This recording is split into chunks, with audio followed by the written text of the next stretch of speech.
Maybe similar to ice shards, but like he does not insert himself in. He does not. He doesn't go in.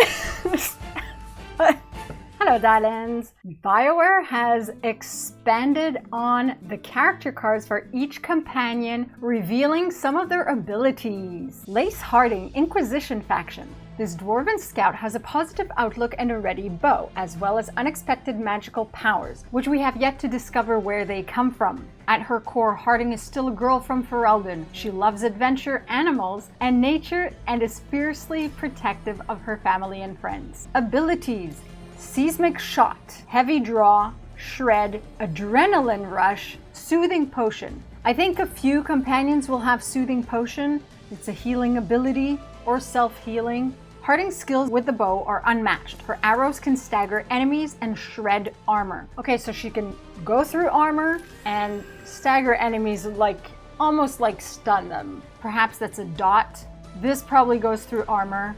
This probably staggers them, goes through armor. This is her boost, and this is healing companions. Davrin, Grey Warden's faction. Bold and charming, this Grey Warden has made a name for himself as a monster hunter. He hunts beasts, he hunts big creatures, and the monsters popping up, he's probably able to defeat a lot of those too. Though he was there we go. There's the confirmation that I was looking for, that I had speculated he must have been raised Dalish. Though he was raised in a Dalish clan, he craved excitement and adventure. Oh, okay, so I had said it would be redundant if, like Antoine, something happened to him and he was turned into a Grey Warden to save his life. So he's craving excitement and adventure. He'd rather make history than reflect on it. That makes sense. Oh, I like that. Now he cares for Assan, a young griffin, who bears the same name as my Inquisitor. Assan means arrow. I love it.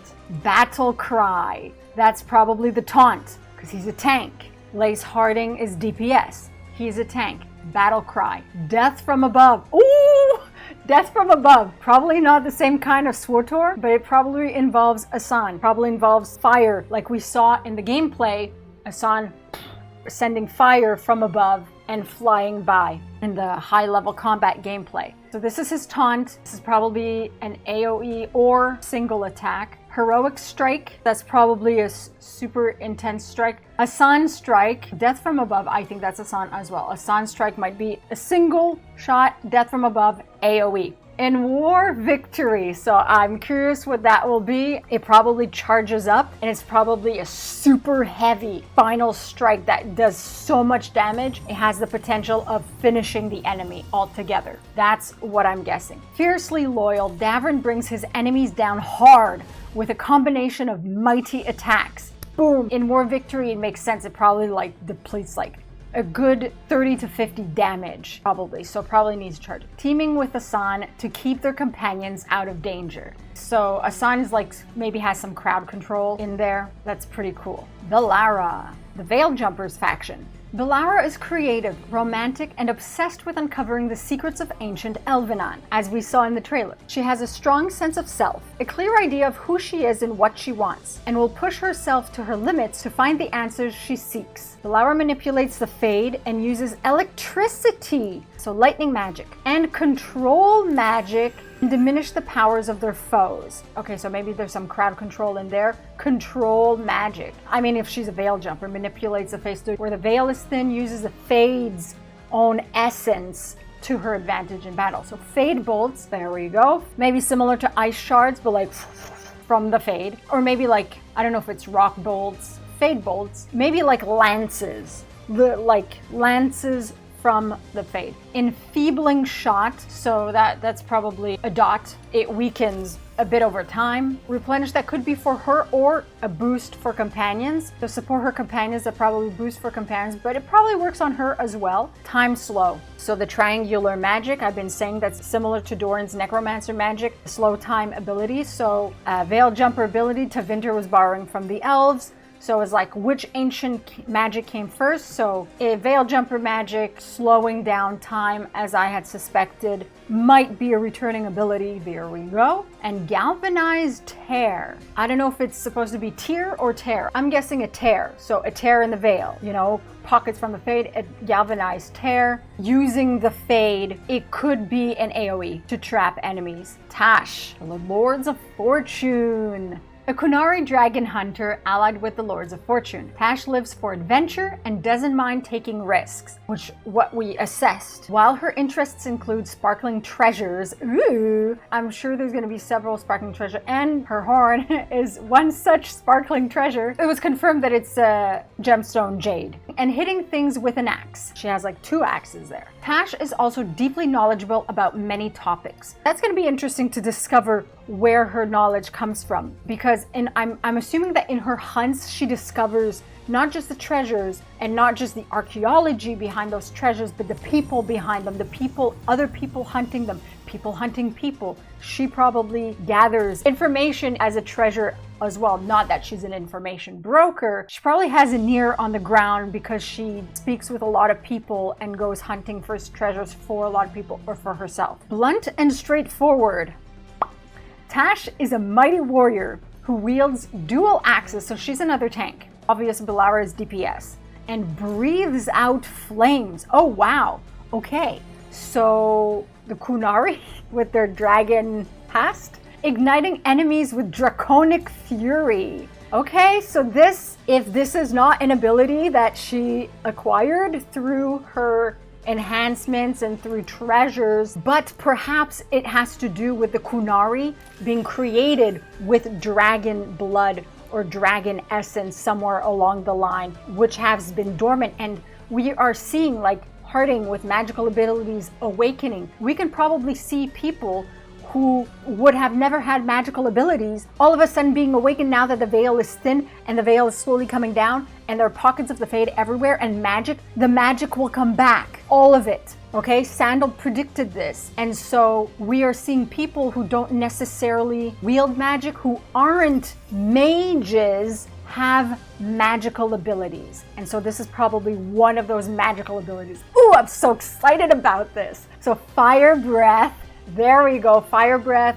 It could be a one-line thing, so several enemies, so crowd control, but it could also be an AoE, area of effect. Dragon's roar, that's a taunt. Dragon fire strike, that's probably single, unless this is the AoE and this is single, but this speaks more AoE, this speaks more direct. Spitfire, oh well, that's direct. So dragon, so maybe 2 AoEs, crowd control. Spitfire, that's definitely direct. Spitfire, like, hang on.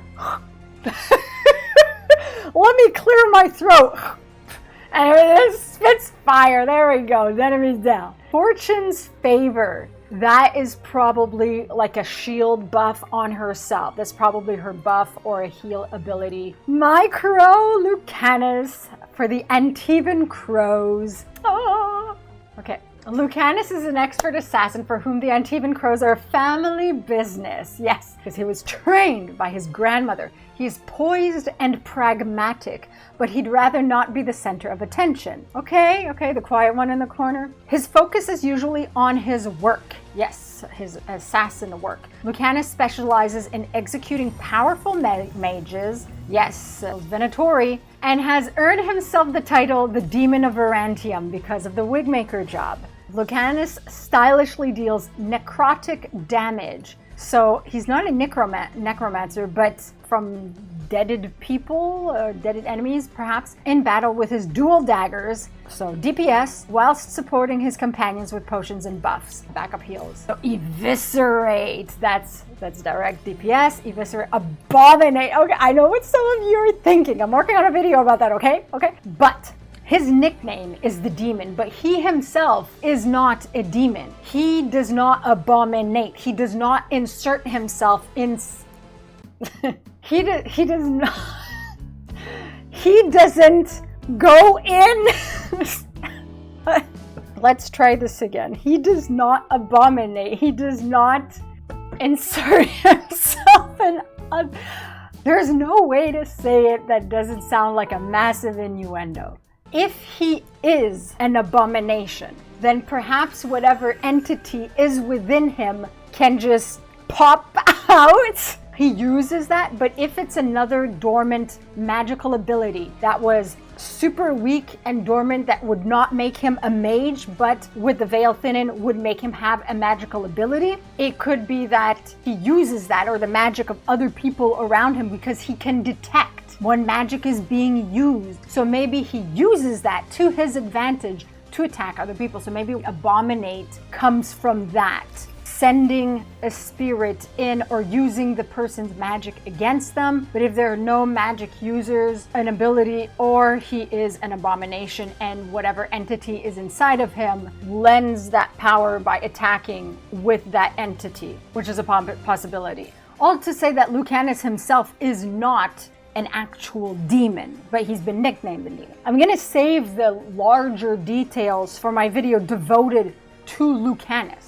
I wonder if Abominate can be for several enemies, but this is probably a dot. This is probably damage over time. Soothing Potion, there's the healing, backup heals. Debilitate, DPS. That's probably a stun. So Crowd Control, Adrenaline Rush, that's his own buff. There we go, that's his buff, Adrenaline Rush. All right, moving on. Emmrich Valkarin for the Morn Watch faction. A necromancer of Navarra's Morn Watch, this well-meaning scholar comes complete with a skeletal assistant, Manfred. I keep calling him like a butler, but yeah. So Emmrich is as serious about his duty to protect innocence from the occult as he is about his studies of the occult.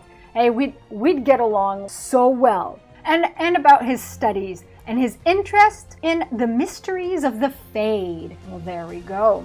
Emmrich summons forth spirits because he's a necromancer. So he actually summons spirits. Also, we've seen a lot of not just magic that's being dormant, that's being awakened in a lot of people, but we also see companions with assistants. Manfred for Emmrich, Assan for Davrin, Lucanis maybe has a spirit or a demon following him around if he's an abomination. So, for spirits of the dead to both entangle and hinder his enemies and heal his companions. The spirits come to heal companions, so backup heals. Definitely DPS. Final rights, that's probably like a final strike, a takedown strike. That probably deals a lot of damage. Replenish, that could work on companions and probably on him as well. To replenish his mana pool or like stamina or health. Could be similar to Vivian's where it heals everything and maybe it charges. So maybe there's a small version of that'll heal maybe 25%.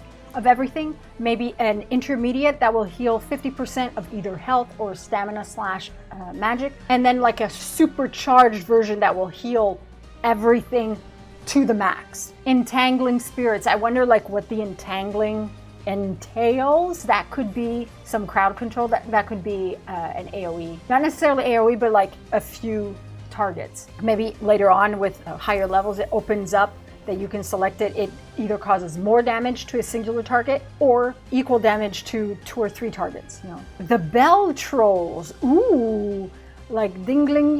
The bell trolls.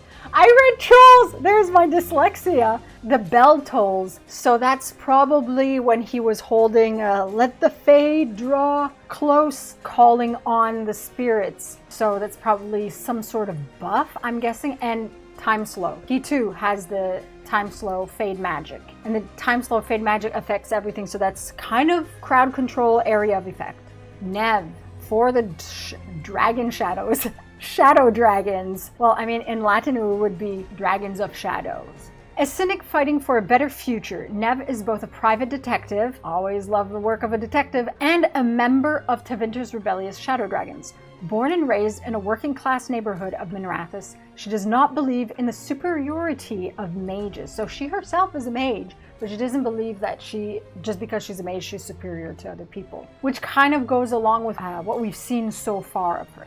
Neve uses her talents as an ice mage, there we go, confirmation, ice mage, if we didn't already know, to freeze and slow enemies. Ooh, so slow enemies is probably with AoEs, more crowd control, DPS, stopping them in their tracks, so there's probably some AoEs in there, and stuns. So all the companions basically tanks and DPS, no singular healer.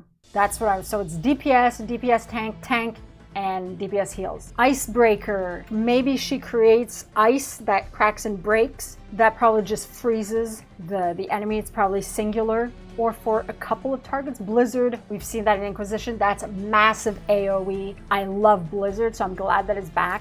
Glacial Pace, so that probably slows, there we go, slow enemies. There's probably a buff for it at some point to enhance it that probably does damage over time as well. So it's a slow, it's a CC and probably a dot. Time slow, again, the slow time ability for our mages. And replenish, there, that's her buff. A rebuff for her, for others. So, you know, even Vivienne, she was an Anders, they attacked, but they were more dedicated healers. So it's kind of strange not to have a dedicated healer, but I kind of like that they're backup heals, because then you have more options of who you can bring, because if you have just one or two dedicated healers but you want DPS, so DPS backup heals works. Hopefully the healing abilities are as good as their DPS abilities. We'll see which ones are the actual AoEs, dots and everything. I hope there's going to be gameplay later on this week, which I will do a lore deep dive about, most probably, but I want to see their abilities in action. I'm hoping for that later on this week. Let me know your thoughts in the comments below, and I'll see you all soon. Masaranas.